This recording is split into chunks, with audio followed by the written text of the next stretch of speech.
Welcome to Lab 3, Mineral Physical Properties. For Station A luster, you're looking for metallic or non-metallic luster, and you're also looking for the mineral color. Here's sample 1. I'll rotate the samples as we go, so hopefully you can see a lot of it.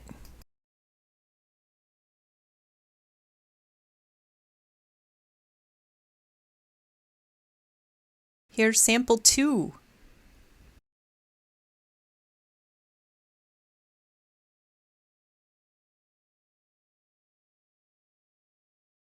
Here's sample 3.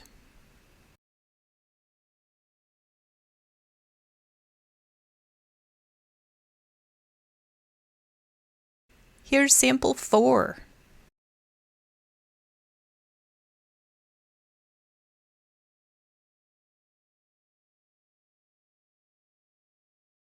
Here's sample 5.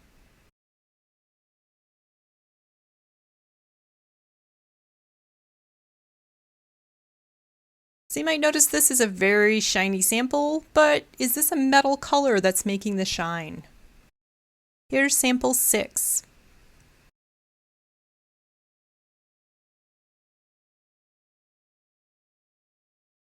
Last one for this station, sample 7. Got a second sample to show you because we can see it's transparent.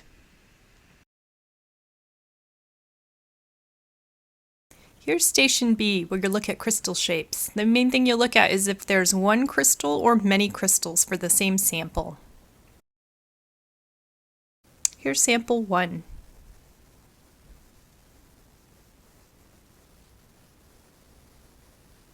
What we're looking at are the small blue blobs. Those are the crystals. Here's sample 2.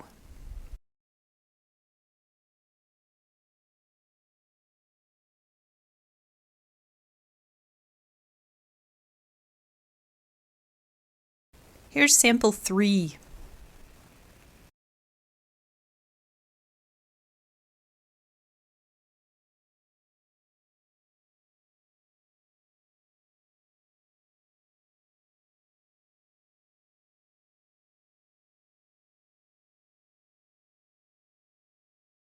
Here's sample 4.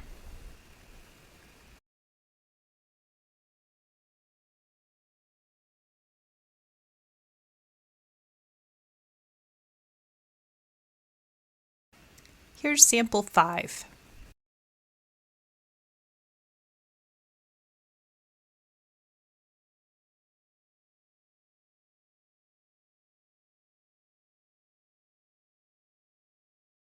Station C deals with cleavage, so first you're going to look at the number of planes that are there and then try to identify the angle between them.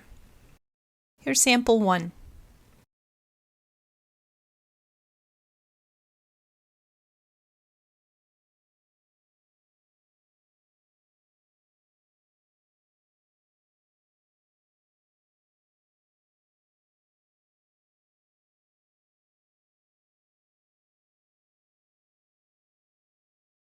In a second you'll see me, I can split a sheet off this mineral with my fingernail, just a thin little piece.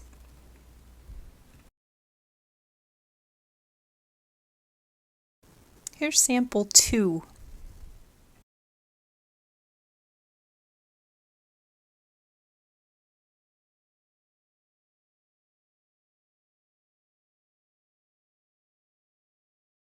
As you watch me rotate the sample around, look for that flash that's showing there's a cleavage plane all along the different surfaces. There's one, and there's another flash, so we've got at least 2 independent cleavage planes here. As I'm rotating it, notice that some planes that we can see are parallel to each other, so really that counts as only one plane. And then there's another set, also counting as one plane. Seeing that last edge. No flash, rough surface, not a cleavage plane on the ends. Here's sample 3.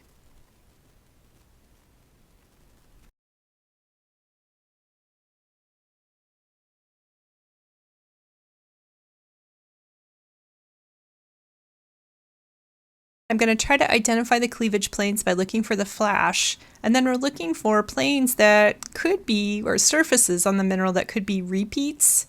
That is, they're parallel, so they're reflecting that same internal plane of cleavage, single plane of cleavage in this case. So not all the sides are actually cleavage planes. Looking at the angle now.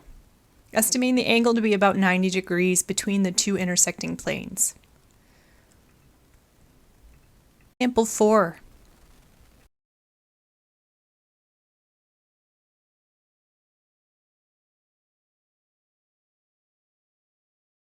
I'm going to rotate it around, and we're looking for the flash that's indicating those nice cleavage planes, and then I'll try to help you see the angle between intersecting planes.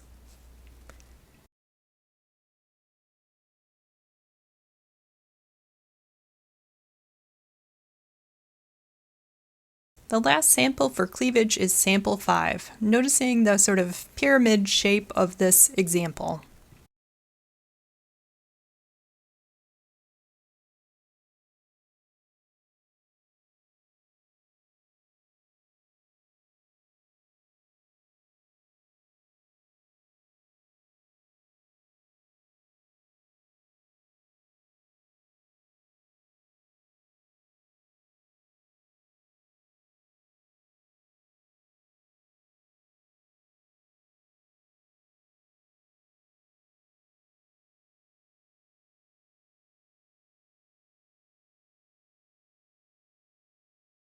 The next station is Station D, Magnetism. I think you have an idea of what we're looking for here.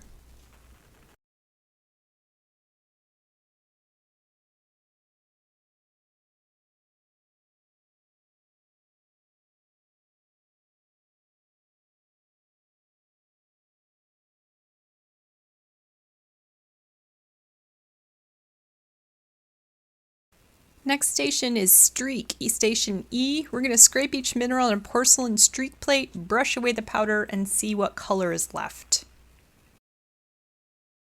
We've got 3 samples to compare, sample 1, sample 2, and sample 3. And the idea is you're able to find some similarities and differences. So let's look at sample 1.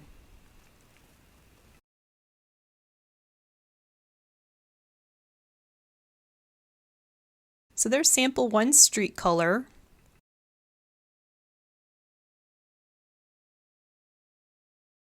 Sample 2's streak.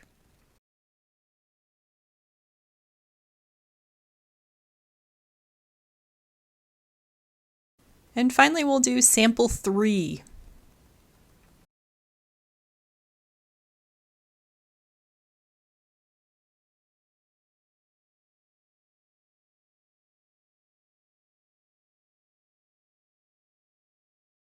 Station F demonstrates the acid reaction, or effervescence. We're going to drop a single drop of acid on the samples and see what happens. We've got 4 samples, 1, 2, 3, and 4. Showing you that this is hydrochloric acid, very dilute. Not something you want to get in your eye, but not dangerous. Just 1 drop will do it, although it's a little bit hard to see on these. Are you seeing any bubbling so far? If so, that's the acid reaction. Only 1 should be doing the acid reaction. So I'm going to show you sample 2 on another side. It kind of worn away. Pay no attention to the sample 9 label on there. Our last station is G, and this is measuring hardness, which for geology means the resistance to scratching. I'll test each sample against 4 tools of known hardness. Before testing, let's reintroduce the tools. We have the fingernail, which has a hardness of 2.5. We have the penny, which has a hardness of 3.5. We have the glass plate, which has a hardness of 5.5. The hardest thing we have is a porcelain streak plate, 6.5. We're actually not using that in our examples today. So sample 1. It's good practice to start with the glass plate. I'll try to scratch it with the mineral sample. It's not leaving a scratch, it's only leaving a film. Kind of scrape it away with my fingernail. So let's try the next hardest thing. And I didn't leave a scratch, but I left a white powder on there. That means the mineral's softer than the penny. Now I'll try to scratch it with my fingernail. And I don't know if you can see it, but I did. So that means the mineral is softer than my fingernail.